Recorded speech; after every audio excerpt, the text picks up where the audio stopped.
Mr. President, I ask unanimous consent that as if in legislative session, the Senate proceed to calendar number 153, H.R. 1327, that the bill be considered read a third time and passed, and the motion to reconsider be considered made and laid upon the table with no intervening action or debate.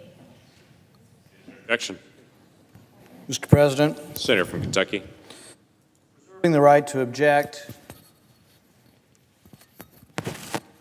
it has long been my feeling that we need to address our massive debt in this country. We have a $22 trillion debt. We're adding debt at about $1 trillion a year. And therefore, any new spending that we are approaching, any new program that's going to have the longevity of 70, 80 years should be offset by cutting spending that's less valuable. We need to, at the very least, have this debate. I will be offering up an amendment if this bill should come to the floor, but until then, I will object. Objections heard. Mr. President, Senator from New York. I am deeply disappointed that my colleague has just objected to the desperately needed and urgent bill for our 9/11 first responders, a bipartisan bill that just earned over 400 votes in the U.S. House of Representatives and has 73 co-sponsors in this chamber. Enough of the political games. Our 9/11 first responders and the entire nation are watching to see if this body actually cares. Do we care about the men and women who answered the call of duty? When our country was attacked on 9/11, 2001, and the entire world looked on in shock, and many people rightfully sought to get away as quick as they can as those towers began to crumble, there was one group of men and women, our heroes, the bravest among us, who ran the opposite way. They ran towards danger. They raced up towers. They went into harm's way to answer the call of duty. And then, in the days and weeks that followed, the months and months that followed, life slowly began to return to normal for the rest of the country. But at Ground Zero, nothing was normal. The pile, it kept burning. It was smoldering. You could smell it, blocks and blocks, 10 blocks, 20 blocks, 30 blocks away. Men and women kept going to that pile to do the very hard work of first trying to find survivors and then, of course, just trying to find remains and doing all the hard work of cleaning up. They dove in. They got to work. They wanted to help our country heal. And now, more than 18 years have actually passed, and thousands of those men and women have actually died. Thousands more are getting sick. They're getting grueling, painful diseases like cancer, and they are now dying. Why? Because they did the work at Ground Zero that we asked them to do, and it made them very sick. The air they breathed, the smoke, burning metal, crushed glass, crushed electronics, toxins breathed in that the EPA told them the air was safe. These heroes have since had to quit their jobs, doing the jobs that they love, providing for the families they love because they're too sick. They've had to give up their income. They've had to give up their dreams. They've had to give up their future. They had to face the terrifying reality that they are actually going to die because what they did on 9/11 and the months thereafter. And as if that wasn't a great enough burden,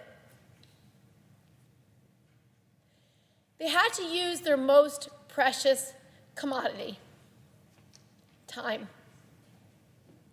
Time away from their families, time away from their friends, time away from their children, from their loved ones, from their community. To do what?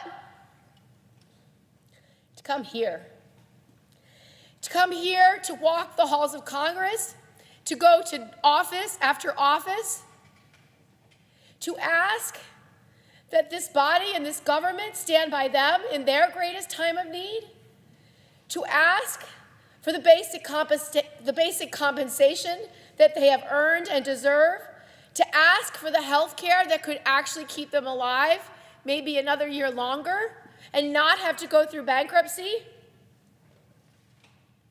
to have to come here week after week, spending thousands of dollars of their own money, sacrificing the time and energy that they've had left. I've seen first responders in wheelchairs, attached to oxygen tanks, spending their last moments here in Congress, just asking that we do the right thing. And almost a decade ago, 9 years after the attacks, Congress finally listened. We passed a health care and compensation fund for the people who got sick because of 9/11. But that compensation fund was only designed to last for 5 years. Because you know how this place works, and they wanted to make sure it worked right. They wanted to make sure every I was dotted and every T was crossed. They wanted to make sure there could be no fraud, no corruption. Well, of course there wasn't. So it was limited. And these first responders, many of them sick and some dying, had to come back again and again and again and spend more of their time walking these halls. So eventually we passed another compensation bill, but again, it was for another 5 years. Even though thousands of 9/11 first responders are sick and even more will become sick, they still had to come back. Even though some of these diseases are lifetime diseases, more will die, and now, sadly, the fund is running out. The 5 years aren't over yet, and the federal government is already having to tell these families who have gotten cancer and died since 9/11 that we've actually run out of money for them, that the compensation that they've earned and the need the families have will be cut by up to 70%. And once again, sick and dying first responders are being forced to come here, to knock on our office doors, to remind members of Congress what they did on that day and the weeks and months since, and to tell them their personal stories of how painful it is to lose everything you love. First, your ability to work, then your ability to play with your kids, then the ability to eat, and then the ability to breathe. So I believe we have a responsibility, a sacred responsibility, that anyone in this chamber who has any sense of decency, compassion, or patriotism would listen to our first responders and give them what they need, a permanent compensation program, so that these men and women never have to spend another moment in these hallways again. We could pass this bill right now, but instead, my colleague has objected, asking people to come back over and over.